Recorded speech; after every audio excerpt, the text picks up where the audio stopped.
Well, it was a happy Dakota Days celebration here at the University of South Dakota over the weekend, thanks in large part to the football team's 38-7 win over Murray State. Here to talk a little bit more about that is head coach Bob Nielson. And Bob, it was another fast start for you guys offensively. You guys have been so efficient on that side of the ball over the last few weeks.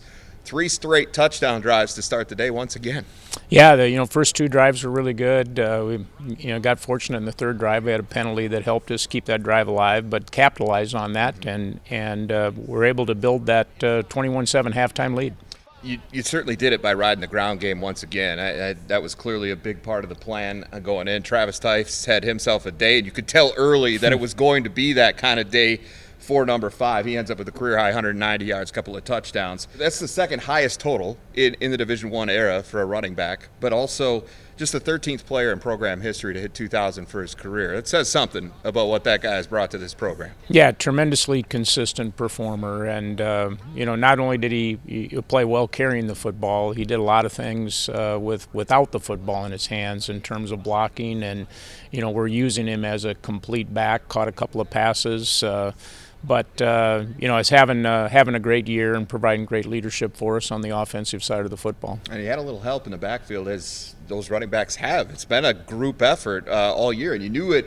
You had a good chance of that because of the depth you had at the position. Well, that depth was on display a little bit on Saturday because a couple of injuries. Nate Thomas was out. Mike Mansoray was out. So Charles Pierre Jr. gets his first extended look of his college career, and he delivers 13 carries, 80 yards, a couple of touchdowns. Yeah, we've been really pleased with Charles's progress. He's been waiting for an opportunity really to get on the field. Took full advantage of that opportunity, and I think fans can be excited about his future in our program as well. And he's a guy you guys have talked a lot about. So, I mean, going back to last spring, going through fall camp, what is it that you've liked about him? I mean, I think probably that was all on display a little bit on Saturday.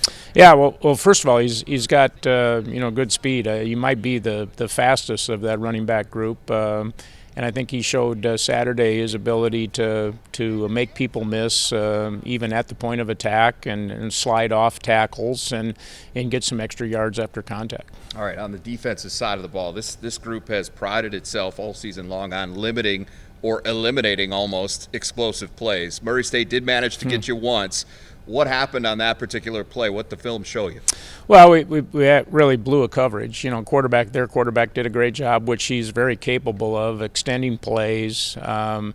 And by extending the play there, caught us a little bit out of sync coverage-wise. And they had a guy open, really behind our coverage, and then he made a nice run with the football, and it was a big play touchdown, the only big play we really gave up all day. I don't think they had another play over 12 yards all day, which is good defense. Certainly our defensive staff not happy about the big play, but at the same time, opportunity for us to coach off of that. Yeah, and how do you respond from giving up a play like that? It was a strong response. In fact, Murray State only reached the red zone one time, and that was off a short field. The short punt there in the third quarter. But they had a chance to make this a one-score game in the third quarter, and again, the defense in the red zone steps up, forces a turnover, they get nothing. Yeah, that was a big series of events in the game. We had got wired back in field position-wise, got forced to punt deep in our own territory. Not a great punt by Tyler. They got the ball in really good field position and were able to put together a first down or two. They put that ball in the end zone there. It makes it back to a one-score game, and who knows how that changes the way that game finishes. But defensively, we're playing with a lot of confidence in the red zone. A really big play there by Shaheed Barros and Dennis Shorter. We got that ball out.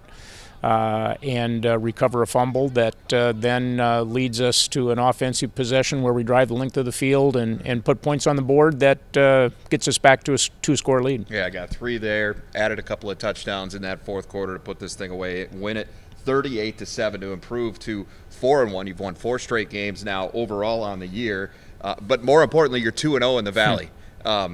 it doesn't get any easier, as we all know. Young South State coming to town on Saturday and off a very strong performance against Southern Illinois. Yeah, really strong performance. A team that's been nationally ranked all year and deservingly so. They're very experienced. Offensively, very balanced. They've got a great and experienced quarterback that's throwing the ball really well, 2 good running backs that they're dividing carries out with, and a defensive team that's going to play a very aggressive style of defense. All right, we're going to dive a little deeper into that matchup with the Penguins coming up later this week, but thanks for your time as always here today.